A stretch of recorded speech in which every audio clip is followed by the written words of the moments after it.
Kita khidmat kepada anak kita puan-puan, tidak ada jaminan anak yang kita beri makan, anak yang kita sekolahkan, anak yang kita tatang bagai minyak yang penuh, esok-esok bila kita sakit tidak sihat, anak yang sama sudi nak mencebokkan punggung kita. Tidak ada jaminan.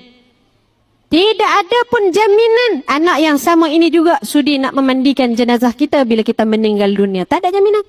Saya kan, ya Allah ya Tuhan, nak cerita dengan puan-puan. Takutnya hidup di zaman ni saya mandi jenazah, saya panggil meh lah kak, mandikan jenazah mak. Sangatlah ramai, bukan satu, bukan dua, bukan tiga, ramai. Tak apalah ustazah, ustazah mandilah, kami tak pandai lah nak mandi. Saya kata, mainlah mandi macam biasa je. Macam mana kita mandi wajib, macam tu kita mandikan mak kita. Tak apalah ustazah. Saya kata, meh lah sekali je. Mak waktu hidup kita tak pernah mandikan mak. Sekali ni dia khidmat.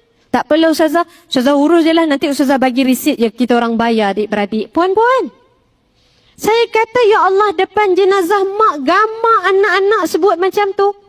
Alangkah terlukanya mak yang dulu khidmat macam nak gila kepada anak, bagi makan kepada anak yang dalam mulut pun sanggup di luar beri kepada anak puan-puan.